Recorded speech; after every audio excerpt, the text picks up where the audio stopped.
Tá começando o meu, o seu, o nosso podcast que fala de economia para pessoas reais, o Presley Cast, amado por uns, ignorados por outros, mas toda segunda-feira, aqui, 6 horas da manhã, pra você aí do outro lado, conferir, compartilhar e principalmente se informar sobre o que está acontecendo no Brasil e no mundo. Como você já deve ter observado por aí, hoje a gente vai comentar sobre o IOF, esse aumento do IOF e essa presepada que o governo arruma de bota casaco, bota não sei o que, volta pra lá, não sei o que, tira, põe, que uma hora fica nessa punhetagem o tempo inteiro e não goza. Agora a gente vai conversar sobre os impactos, o que está acontecendo e principalmente algumas críticas ali que a gente precisa adicionar para apimentar essa relação.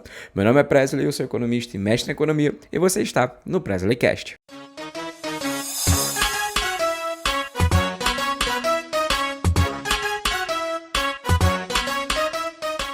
Muito obrigado por estarem assistindo mais um episódio, seja ele no YouTube, seja ele no Spotify, Apple Podcasts e também Deezer, Amazon. O que eu peço para vocês sempre é para deixar aquelas estrelinhas bacanas, inclusive para poder fazer com que meu trabalho seja reconhecido, com que as plataformas enxerguem e falem: ei, Laura, esse filho da puta tá fazendo um podcast, maneiro, vamos recomendar ele para outros. Isso também é muito importante pro meu trabalho. Agora, vamos conversar. Hoje eu confesso para vocês que eu não tô num dia muito bom, eu não tô muito 100%, então eu vou fazer um episódio um pouquinho mais curto para vocês, porque hoje vai ser no compromisso, tá bom? Hoje não é na motivação, é no compromisso. Mas vamos lá nessa desgraça. O que aconteceu essa semana? O Haddad juntou Simone Tebet mais uma cabeçada lá e falou assim: vamos fazer uma coletiva de imprensa, igual fazia em 95? E eles falaram: vamos. E aí foram lá, chamou 3, 4 jornalistas, que basicamente são jornalistas que ali naquela brincadeira da tomada, muitas das vezes, tá mais pra enfiar a tomada no fole deles do que pra ajudar, tá mais pra desinformar do que pra informar, e não faz uma comunicação decente, né? E aí rolaram várias coisas, que fizeram até, inclusive, para o governo voltar atrás, enfim. Mas, em resumo, o que aconteceu foi o seguinte: esse aumento significativo no IOF, que é o imposto sobre as operações financeiras, aumentou para tentar fazer um aumento da arrecadação agora em 2025 e 2026. Em 2025, a proposta é de aumentar 20,5 bilhões, no caso esse ano, e para 41 bilhões para o próximo ano. Essa medida pegou muita gente de surpresa porque ninguém esperava muito, até porque falavam lá atrás sobre a ideia de, poxa, e OCDE, aquela ideia de diminuir, taranã. E aí o pessoal falou assim: ué, o que tá acontecendo aí com essa pessoa? O que tá acontecendo com essa galera? E assim, eles estão apanhando do lado da direita, apanhando do lado da esquerda. É porrada pra tudo quanto que é canto. E eu tô aqui no meio do lado assim, tentando simplesmente viver a minha vida sem me preocupar com muitas questões.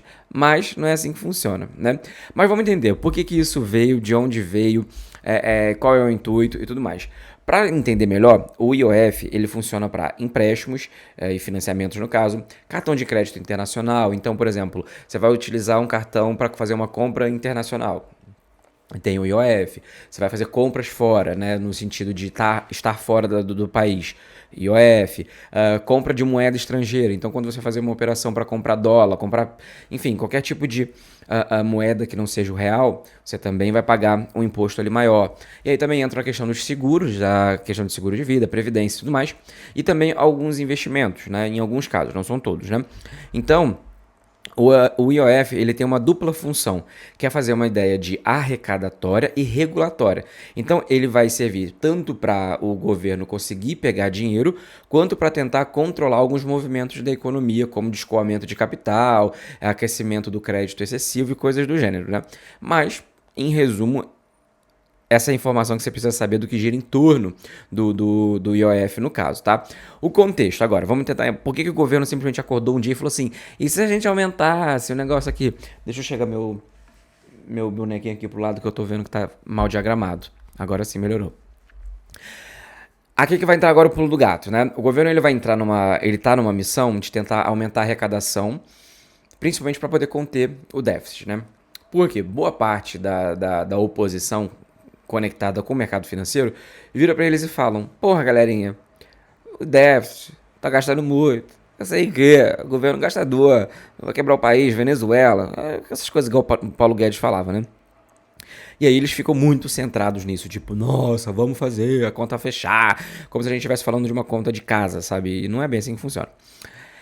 E aí, por conta dessas questões, sem aprovar novos impostos, né, que seriam, enfim, mais impopulares, Eles simplesmente falaram, olha galera, vamos fazer essa solução porque vai ser rápida. Como eu falei, é um imposto regulatório, então ele não vai precisar passar pelo Congresso, então é muito mais rápido. E você acaba tendo um efeito mais rápido, sabe? É como se você tivesse precisando trocar dinheiro e aí você não tem nenhum caixa eletrônico. E aí você tá com. Você precisa, sei lá, tipo, depositar o dinheiro, alguma coisa do gênero.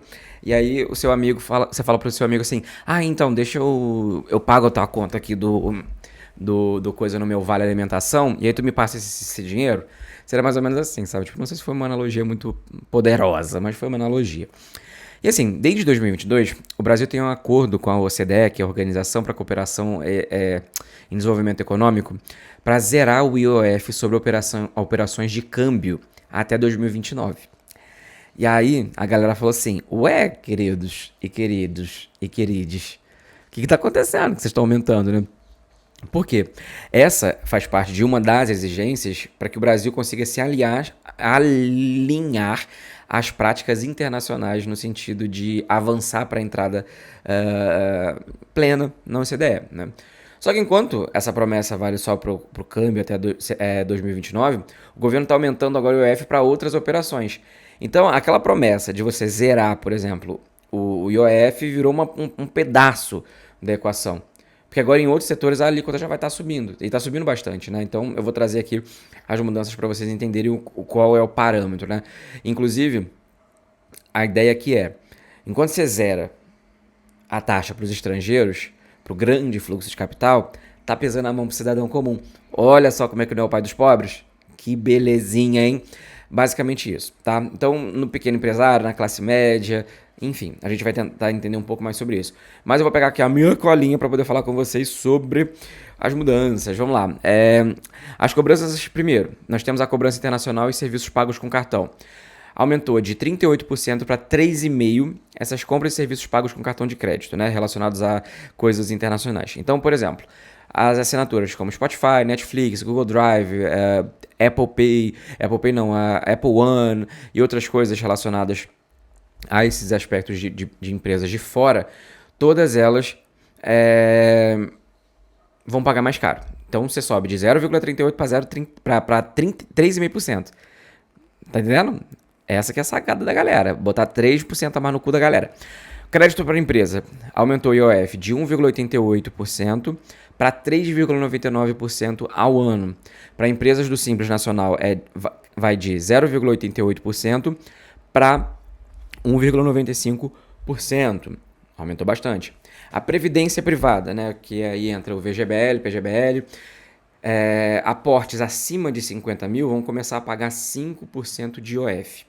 E as remessas para o exterior vão de 0,38% para 3,5%. Daí agora eu vou tentar explicar para vocês o que cada medida, cada ponto desse aí pode trazer de problema. Quando a gente fala de compra e serviços pagos com cartão, a gente também tem que ser um pouco coerente em algumas situações, né? Entender, e eu não estou aqui defendendo imposto não, tá? Eu estou defendendo que nesse ponto em específico das compras internacionais, dos serviços pagos com cartão, como os streaming e tudo mais, não reflete tanto na camada mais pobre, por exemplo, da população, quando a gente está falando na camada mais baixa, tá? Não estou defendendo, vou falar mais uma vez, não estou defendendo. Estou achando uma putaria isso que estão fazendo. Mas estou aqui para falar a mesma coisa. Que são coisas que não são consumidas pela base, tá? Aí uma outra questão, né? Compras internacionais e serviços pagos pelo cartão de crédito, como eu falei. Tipo, o Spotify vai aumentar, mas aí, sei lá, tipo, a Dona Maria, o seu João, aquela família que tem vários filhos e está precisando cortar, sei lá, mudar o tipo de proteína, eles não estão sendo afetados por o aumento do Spotify. Preza, mas então você está falando que as pessoas não precisam de ter entretenimento? Eu não falei isso em momento nenhum. Eu falei que o público-alvo do Spotify, do Google Drive, do Airbnb e outros sites que você faz compra internacional, não tem esse público como público-alvo. É um público que também pode consumir? Sim, mas é um público que não, enfim, vai ser afetado diretamente sobre isso. E aí que entram também os pontos, né? A gente está falando sobre desenvolvimento econômico, mas, sei lá, tipo, a gente está achando muito ruim ter que pagar a mais um pouquinho sei lá, um tipo de serviço que a gente pode entender como algo no geral que afeta, por exemplo, as classes médias e altas, sabe? Então, é como se a gente estivesse falando de um impacto pequeno para uma proporção maior para outras questões. Mas eu não estou querendo aqui defender porque, mais uma vez, isso aqui para mim é toda uma presepada. A questão do crédito das empresas também, aumentar o IOF, é uma baita de uma putaria porque você deixa mais caro para as empresas, independente se é empresa grande ou se é empresa do Simples Nacional. Então, se fica mais caro, se aumenta o preço para poder pegar o empréstimo, você vai ter que fazer com que esse valor seja recompensado, seja compensado de alguma forma, né? E muita gente desconsidera que o crédito, né, o valor de pegar dinheiro emprestado, também é um custo de produção. Então isso também vai impactar o consumidor final, que é, basicamente, aí a gente consegue popularizar mais. Porque se você tem, por exemplo, uma pequena empresa que está pegando empréstimo e esse empréstimo fica mais caro, seja para capital de giro, seja para qualquer coisa, e aí essa pessoa tem essa questão do tipo, porra, preciso pegar emprestado para, sei lá, ampliar, para me ajudar a pagar as contas, qualquer coisa que seja. Ela vai precisar repassar isso também, se ela obviamente tiver essa consciência. Outra coisa, que aí muitas pessoas estão falando, nossa, desincentivo, a previdência, pipipi, popopó. A ideia aqui, mais uma vez, gente, não é defender, tá? Mas é tentar mostrar para vocês quem são as pessoas atingidas. Tá bom? Pra gente poder entender e conversar igual gente grande. E não ficar igual seguidor de Nicolas Ferreira prosperando bosta por aí. Os aportes mensais acima de 50 mil vão começar a pagar 5% de IOF. Ou seja, isso vai desincentivar quem planeja aposentadoria e quem quer, né, fazer o famoso acúmulo de patrimônio. Tu bota 50 mil todos os meses na famosa previdência privada? Não sei. Eu chuto que não. Quantas pessoas do seu círculo social fazem aportes mensais acima de 50 mil? Né? Então, assim, essa pra mim é uma que poderia falar assim, tá ok. Até porque, se a gente tá falando de acúmulo de patrimônio, o dinheiro da previdência privada é um capital tecnicamente improdutivo. Então ele vai ficar lá parado, gerando dinheiro, gerando renda, e não tem nenhum problema nesses aportes, até porque você está pegando uma... Se a pessoa ela está colocando 50 mil reais todos os meses, imagina quanto que essa pessoa não ganha, né? Então aí tem uma questão. E aí a remessa para o exterior, nós vamos voltar para aquele patamar de quem são as pessoas que serão afetadas com isso. E aí que entra o ponto principal, que foi o governo dar aquele recuo. O governo virou e falou assim, ei galera, precisa gritar não, deixa quieto, a vida vai continuar. Pegou o quê? O fundo de investimento no exterior, o IOF, que seria de 3,5, mais uma vez, de fundo de investimento no exterior. Boa parte de vocês não tem fundo de investimento no exterior. Volta. De 3,5 voltou para zero. E para investir para fora, a alíquota voltou para 1,1%, que é vigente atualmente, né? E não vai ser mais os 3,5% anunciado. Aí eu te pergunto, por que isso aconteceu? Por causa da pressão de influenciadores que são patrocinados pelo mercado financeiro, pessoas com interesses esses de enviar remessa, de que tem fundo de investimento no exterior. Coisas que nós, seres humanos normais, comuns, nesse grande Brasilzão que tá aqui todo mundo se fudendo de verde e amarelo para tentar pagar as contas, a gente não tem. Aí quando a gente fala sobre a pressão dos investidores do mercado, o peso cai sobre os mais ricos. O que eles fazem? Ei, governo, para com a palhaçada. Faz uma ligação, eles... Pode deixar que eu resolvo. E foi o que aconteceu. Agora, quando a gente está falando de peso no financiamento das empresas, que vai recair no pequeno e no médio empreendedor e principalmente no trabalhador, aí ó, eles fazem a boca miúda. Que isso? Não dá pra mexer nisso, porque a gente precisa fechar as contas. E aí que mora principalmente essa minha primeira questão da crítica, sabe? E aí tá certo, tem que criticar mesmo, sabe? A primeira crítica que eu faço é, porra, governabilidade lixo, né, gente? Vamos combinar aqui entre a gente, nessa grande conversinha aqui de bar? Porra, desde lá do Pix, sabia do que estava acontecendo, bastou o chupetinho começar, não sei o que, o Pix vai cobrar, quando começou a fazer essa choramingação da desgraça, não, gente, não vamos mais colocar fintechs. Aí pronto, depois eles descobriram um baita de um esquema lá bilionário de dinheiro que tava indo embora. Aí eu falo pra vocês, tá governando pra quem? Se é qualquer... E aí tem a diferença, né, gente? De conversa popular, questões diferentes e tudo mais. Beleza, tranquilo. A gente consegue entender que a gente precisa ouvir a população, tudo isso. Mas parece muito um jogo do tipo assim, vamos jogar um troço lá. Se fizer barulho, bem, a gente volta atrás. Se não fizer barulho, tá ok. Só que o barulho da população geralmente é bem menor do que o barulho feito pelas essas classes mais ricas. Então, por exemplo, eu posso até trazer aqui o impeachment da Dilma. A questão lá que começou dos 20 centavos. Isso não foi patrocinado pela revolta da população. Isso foi patrocinado por grande poder que estava preocupado com tudo o que estava acontecendo no sentido de perder seus privilégios e começaram a observar de fato que se começar a mobilizar a mídia e a população, você vai ter milhares de pessoas nas ruas batendo panela com pato, falando fora Dilma, fazendo coisa pra tem dinheiro da Copa e coisas do gênero. Então assim, realmente a gente percebe que a população como um todo, ela não tem tanta voz próxima de quem tem muito dinheiro, né? Então, o aumento do IOF encarecer a previdência privada, a gente tem que observar bem essa questão, né?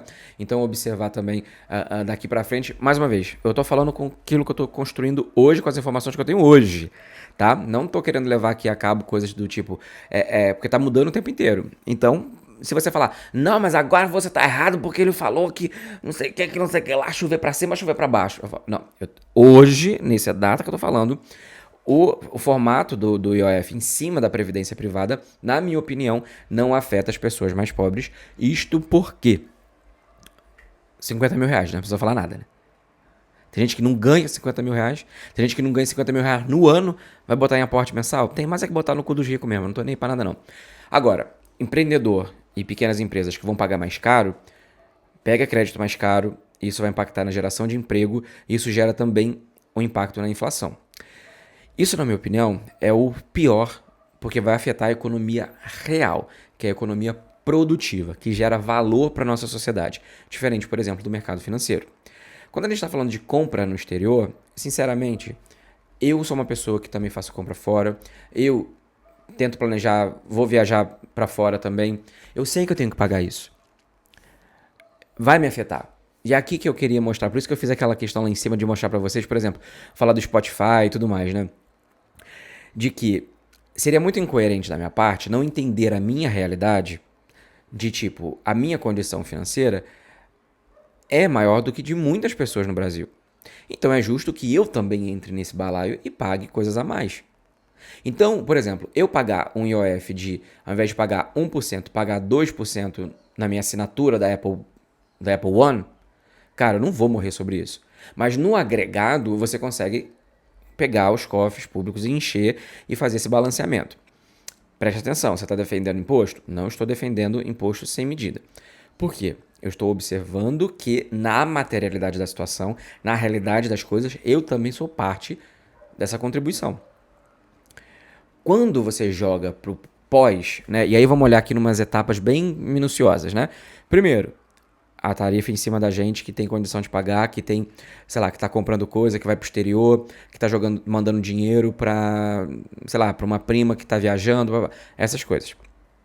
Quando você joga nesse ponto, você vê uma pessoa que tem uma renda maior. E a gente não fica batendo, taxação dos super ricos. Eu tô aqui batendo junto. Mas eu acho que é aí que vem uma outra crítica, né? Que é a que eu sempre falo, a gente precisa lidar com as críticas e lidar com a realidade. A gente tributa muito, mas muito pouco, super rico. E eu vou continuar batendo na mesma tecla de que eu não concordo em pagar imposto, eu, Presley, da mesma forma que um milionário, um bilionário paga. Não concordo. Eu não coloco 50 mil em previdência privada. Então eu não concordo ter tarifas próximas disso se comparado a uma pessoa mais rica. Agora, a gente precisa criticar, mas também se colocar no lugar de. Eu também faço parte de alguns grupos que precisam também contribuir mais para a sociedade para que a conta feche, para que mais pessoas possam ter acesso àquilo que é público para equalizar. Então eu, como uma pessoa que estuda sociodesenvolvimento econômico, eu preciso também observar essa ótica de que Nós, talvez pessoas que têm acesso, uma renda maior, ou está mesmo, sei lá, tipo, você pode estar pobre, fudido, mas você não tá, tipo, sem casa, passando fome, você não tá com problemas de saúde que estão comprometendo a tua existência. Enfim, você tem saneamento básico, você tem essas coisas. Então, a gente entendeu aqui, que é o outro estágio. E aí a gente vai pro estágio final, que é, eu não estou defendendo imposto, mas se porventura esses impostos existem e estão sendo recolhidos para finalidade de reduzir pobreza, miséria e desigualdade social, aí a gente tem que cobrar do outro lado. Então, tá vendo que são várias frentes pra gente brigar? São vários pontos pra gente conversar nessa situação. E não é apenas tipo, paga imposto, não paga imposto. É toda uma complexidade. Só que nesse momento, com essa medida do IOF, o governo falou, é temporário, a gente vai fazer isso para poder fechar as contas em 2025, 2026. Eu não acho que seja temporário, até porque a gente lida muito com o esquecimento das coisas, né? Tá aí muito problema que escala 6 por 1. Hoje pouco se ouve sobre isso. Então são questões que a gente precisa também levar em consideração, brigar por, sabe? Eu não tenho que me opor a pagar um pouco mais de imposto, sabendo que talvez eu tenha uma renda maior, de que eu posso contribuir mais para poder facilitar e diminuir um pouco e reparar esses problemas da sociedade. Mas da mesma forma, o rico também tem que ser cobrado, e muito mais do que eu. Só que não é isso que acontece. Porque essa medida e esse recuo do governo mostrou duas coisas pra gente. Primeiro, que eles não sabem fazer política econômica na totalidade. Eles vão e lançam uma coisa, aí se o povo começar a chiar a boca, bater beiço, pronto, volta atrás, independente do que aconteça. Tá aí o Pix, que eu já falei várias vezes, e outras atitudes também. Então, eu nunca vi em nenhum momento o governo Bolsonaro voltar a isso. Então, eu parabenizo eles, porque eles enfiavam a viola no nosso rabo e a gente ficava quieto, né? E mesmo que a gente fizesse um barulhinho ou outro, eles falavam, vai ser isso, acabou. Agora, o governo Lula não. O governo Lula, eles falam assim, o Pix que eles estão fazendo ali pra monitorar é golpe, é pra poder ver o que você tá fazendo, cobrar mais imposto de você. Aí o pessoal, tira isso daí, deixa isso quieto. Então é meio difícil, né? É complicado, né? Então eu não tenho que entrar também nessa seara agora. Mas o consumidor, quem vai pagar essa conta do IOF? O consumidor que faz compras internacionais, aquela pessoa que faz um freela pra fora e precisa mandar ou receber dinheiro de fora, ela vai pagar um pouco mais. Aquele pequeno empresário e o empreendedor que precisa de crédito, seja ele para iniciar, seja ele para continuar ou melhorar o seu negócio, e quem está tentando se organizar para previdência fora do INSS. Mais uma vez, dentro dessa situação, a gente está falando de muitas e muitas pessoas, são vários grupos que estão sendo, digamos assim, afetados com essa medida. Agora, o aumento do IOF, ele está escancarando para a gente, basicamente, um baita de um dilema que eu venho falando aqui o tempo inteiro. Equilibrar as contas públicas para o governo é só um desafio quando diz respeito a mexer nos privilégios dos super ricos. Porque quando a gente está falando sobre esse descaso com algumas realidades brasileiras, a história já é outra. Então é mais fácil apertar, por exemplo, onde dá pouco barulho, que é no crédito, no consumidor final, na economia real, porque essas pessoas não estão se articulando, elas estão muito cansadas vivendo as suas respectivas vidas. Então tudo isso gera um cenário que a gente fica inerte. Então o governo ele vai tentar argumentar, falar, é uma medida emergencial aqui, não. Mas aí que entra, quando é que existiu esses impostos de uma forma muito mais forte, muito mais pesada nos super ricos, mesmo que fosse chamado de emergencial, provisório. Então é muito mais fácil, óbvio, se a gente for levar para matemática, existem muito mais pessoas da classe média que podem pagar um pouquinho a mais na sua assinatura do streaming do que os super ricos. Mas a gente precisa sair um pouco dessa ideia de achar que as populações que estão conseguindo aos poucos ascender economicamente também precisam arcar com tudo. E principalmente arcar com o gap, com o vácuo que é deixado pelos super ricos. Porque remessa para fora, cara, eu não tô mandando remessa para fora direto, você também provavelmente não tá. Tem gente que não sabe nem o que é fundo de investimento, não investe nem em fundo de investimento aqui dentro, ou que dirá fundo de investimento no exterior. Então, sabe quando a gente tava brigando sobre aquela ideia do tipo, tem que taxar super rico, tem que taxar as pessoas mais ricas? É sobre isso. É sobre articular todo esse contexto e observar todas essas situações de que, porra, tá muito desbalanceado ainda. E não somente de estar desbalanceado, mas a gente tem um governo que tá frouxo, que tá problemático ao ponto de olhar pra gente e falar assim: ah, bobo, deixa quieto. Os ricos é que movimenta o país, deixa.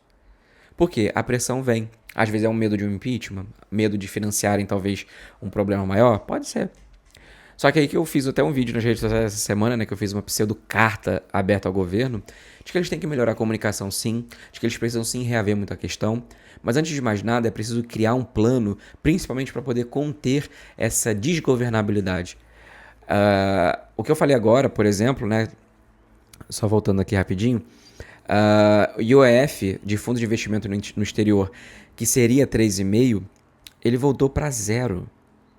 Fundo de investimento no exterior. Qual é o sentido de você voltar e recuar numa medida como essa? Só porque muito influenciador, muita gente ficou fazendo.